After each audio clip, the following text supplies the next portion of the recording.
Hallihallo ihr Lieben, ich bin's wieder, eure Gabriele von Konga Bären Konga Crafts.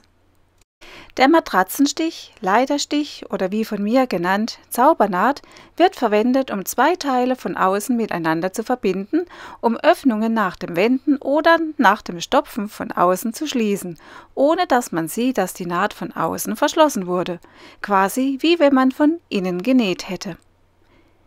Nun wünsche ich euch viel Spaß beim Zuschauen, eventuell auch beim Nachnähen und los geht's! Das ist das Loch, das wir von außen schließen wollen, so dass man keine Außennaht sieht. Zuerst wird die Nahtzugabe von dem offenen Abschnitt nach innen geschlagen und die Kante auf Höhe der Maschinennaht glatt gestrichen.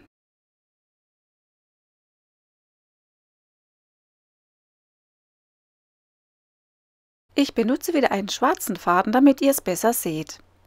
Faden ca. 2 bis 3 Mal so lang wie die Öffnung, die ihr schließen wollt, in die Nadel einfädeln. Und am Ende einen dicken Knoten machen.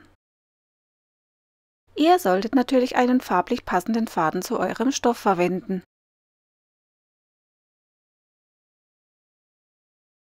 Da, wo die Maschinennaht aufhört, fangen wir an. Mit der Nadel unter die Nahtzugabe und direkt neben der Maschinennaht rauskommen. Und nochmal einen Stich zum Vernähen. Jetzt das Teil um 180 Grad drehen.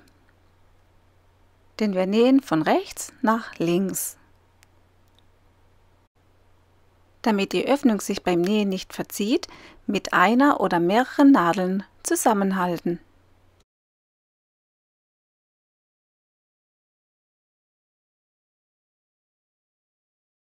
Hier auf der oberen Seite kommt der Faden raus. Wir müssen jetzt auf die gegenüberliegende untere Seite, genau gegenüber, müssen wir einstechen in der Faltkante der Nahtzugabe.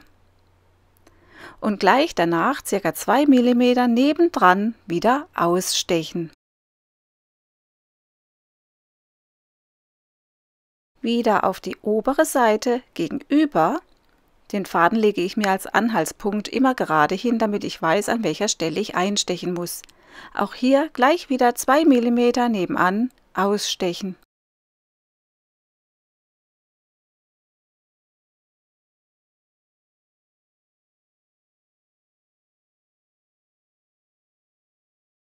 Also den Faden immer gerade auf die gegenüberliegende Seite führen.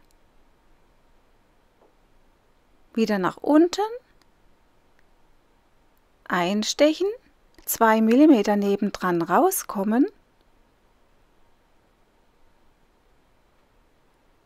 dann wieder gerade nach oben, in der Kante einstechen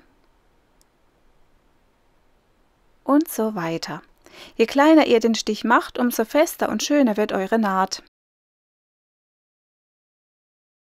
Wenn ihr den Faden nicht direkt gegenüber führt, sondern so schräg, dann würde sich das total verziehen, weil sich das ja hier rüberziehen würde.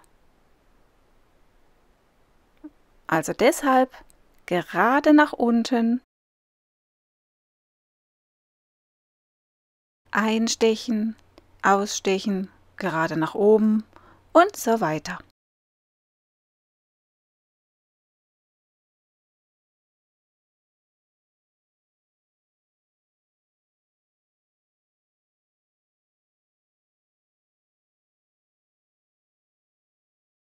Und ihr seht, der Stich sieht aus wie eine Leiter, wie gerade Sprossen. Und wenn man den Faden anzieht, ist schwupp der Faden verschwunden, wie von Zauberhand. Deshalb gab ich dieser Naht den Namen Zaubernaht. So, wir nähen bis zum Ende, also der Maschinennaht. Ich markiere mir diese Stelle immer mit einer Nadel. Immer wieder nach ein paar Stichen den Faden anziehen, sonst kann es sein, dass euch der Faden reißt, wenn die genähte Strecke zu lang ist. So, jetzt sind wir am Ende angekommen und wie man sieht, ist hier noch ein Stich zu machen.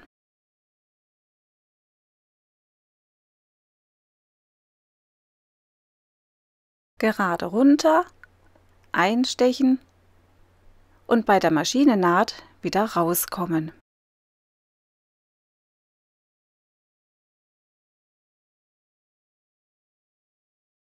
Gut festziehen, aber nicht zu fest, sonst kräuselt sich eure Naht und das wollen wir ja nicht. Zum Vernähen direkt neben dem rauskommenden Faden einstechen und ein Stück weiter im Nahtschatten von Ober- und Unterteil wieder ausstechen. Dann unter einem Querfaden durch und einen Knoten um den Querfaden machen.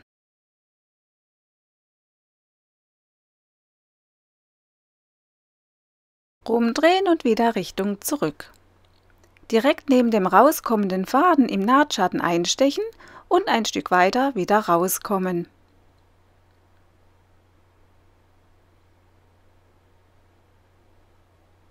Unter dem Querfaden unten durch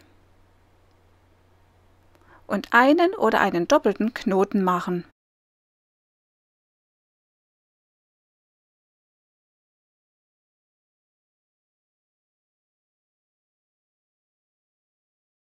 Direkt neben dem Knoten wieder in den Nahtschatten einstechen und in der innenliegenden Nahtzugabe entlang nähen.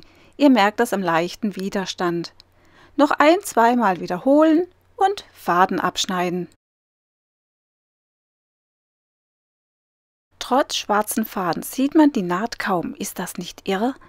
Ich hoffe, ich konnte euch die Angst vor dieser Naht nehmen. Ich danke euch fürs Zuschauen und hoffe doch, bis zum nächsten Mal. Tschüss!